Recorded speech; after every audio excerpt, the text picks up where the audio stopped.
Okay, I want to start with a question, and I want you to actually think about the answer before we move on. The question is there something you have been planning to do, something you actually want to do, that you keep saying you will do later? When things calm down, when you have more money, when the timing is better, when you are ready. Oh, I have a list. Can you give me one example? Okay, for about 3 years, I have been saying that I'm going to learn to cook.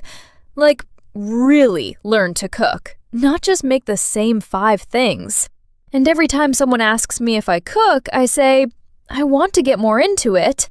I just have not had time. 3 years. 3 years. And in 3 years, I have absolutely had time. I just kept thinking, I will do it when things settle down a little. And have things settled down? No, things do not settle down. I understand that now. That is actually one of the most important things we are going to talk about today. The idea that life will be better, more spacious, more free, more ready for the things you actually want, once some condition is met. And that condition keeps changing. What do you call that? Because I feel like it has a name. I think of it as the when X trap, because the sentences all start the same way. When I finish this project, I will. When I lose this weight, I will. When I save enough money, I will. When my kids are older, I will. When I find the right partner, I will. When things calm down, I will. I know all of those sentences. I have said all of those sentences. Most of us have. And here is what makes this trap so hard to see. The sentences sound responsible. They sound like planning, like patience, like you are being realistic about your situation. I cannot do it right now, but I will do it when conditions are better. That sounds like a mature, thoughtful approach. But it is not. But it is not. Because what is actually happening is a form of self-denial. You are telling yourself, I am not allowed to have this thing yet. I do not deserve it yet. I have to wait until I have met some condition first. And the condition keeps moving. The condition always keeps moving. Because when you finish the project, there will be another project. When you lose the weight, there will be another thing about your body you want to change. When things calm down, there will be something new that makes things less calm. So you are waiting for a moment that structurally cannot arrive. Exactly. You are waiting for a version of your life that does not exist. A version where all the conditions have been met and finally, you get to start living the way you actually want. And meanwhile, time is passing. Time is passing.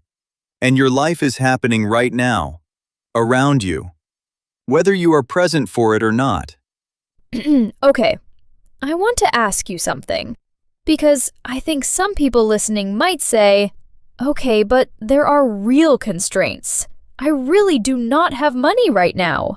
I really am exhausted. It is not all in my head. Some things genuinely have to wait. Yes, that is true. Some things genuinely have to wait. And I am not saying that every when X sentence is a trap. When my visa comes through, I will move to that city. If you are waiting for a legal document, that is a real constraint. That is not what we are talking about. We are talking about the things that could happen now or soon. But you have been putting them off with when X language, even though the X is not really a hard requirement. Right. When I have more energy, okay. But is there any small version of this thing you could do right now, even with the energy you currently have? Like, instead of, I will learn to cook when I have a free weekend to do a proper deep dive, I could just make one new recipe this week with 30 minutes on a Tuesday. Yes, exactly. The when X framing often implies, I will not start this until I can do it perfectly or completely, or with full focus and ideal conditions. But nothing ever gets done under ideal conditions. Everything happens under imperfect conditions.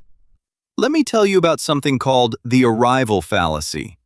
It is an idea from psychology. The word fallacy, F-A-L-L-A-C-Y, means a false belief, a mistaken way of thinking. And the arrival fallacy is this. We believe that when we reach a goal or when some condition is met, we will feel a lasting sense of happiness and relief. We will feel like we have arrived, like things can finally begin. And that does not actually happen? It does not last. Research shows that humans adapt very quickly to new circumstances. When something good happens, you get the job, you reach the goal, you move to the new city, you feel good, genuinely. But then, within weeks, your brain adjusts, and you start wanting the next thing, setting the next condition. So the feeling of now I can live lasts how long? For most major life events, the psychological research suggests that the emotional impact fades faster than we expect. Sometimes weeks, sometimes a couple of months. And then you are back to when X happens, I will feel okay. Except now the X is bigger, because the last X did not fix it the way you expected. That is a little bleak. It sounds bleak, but I actually think it is freeing. Because it means the things you are waiting for will not give you what you are looking for anyway. So you might as well stop waiting. You might as well start now. Start with whatever you have. Not because the conditions are perfect, but because they will never be perfect. And the version of life you are waiting for is not coming. This is the part that I find hardest to sit with. Because I think underneath the when X thinking, there is sometimes a fear. Like, I am waiting for conditions to be right because I am scared that if I try now and it does not work, it will hurt more. That is really honest. If I keep it in the someday category, it stays safe. I cannot fail at something I have not started.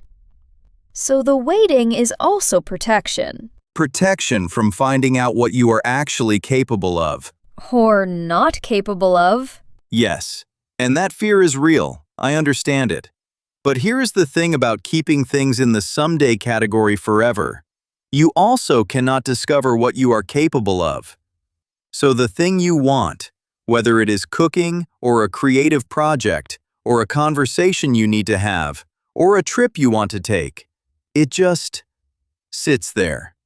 Possibility that never became experience. The waiting itself becomes the life. The waiting itself becomes the life. And years go by, and you are still saying, when things calm down. Okay, so practically, what do you actually do? I think the key is to make the first step small enough that the conditions are already met. Right now, with what you have. Like, instead of, I will learn photography when I get a better camera, take 20 photos today with your phone. Instead of, I will get in shape when my schedule frees up, take a 15-minute walk tomorrow morning. Instead of, I will reach out to that person when I know what to say, send them a message tonight, even if it is imperfect. The step does not have to be impressive. It does not have to be the full version. It just has to break the waiting. Because starting, even badly, even incompletely, changes something. You are no longer the person who is waiting. You are the person who started. And here is one more thing I want to say. Because I think sometimes people feel like they have wasted time by waiting. And that feeling of waste can actually become another reason to keep waiting. I have already lost so much time on this. I might as well wait until I can do it properly. Oh, that is a trap inside a trap. Right. But the truth is, you cannot get that time back by waiting more. The only thing you can do right now is start.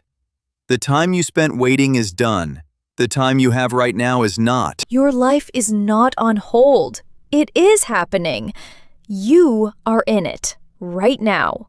The question is just whether you are present for it. Whether you are doing the things, even small versions of the things, that you actually want to do. Or whether you are saving them for a version of life that is not coming. Okay, here is something to try this week. Think of one thing that has been living in the when X category for you. One thing you keep saying you will do later. And find the smallest possible version of that thing. The version that takes under 30 minutes.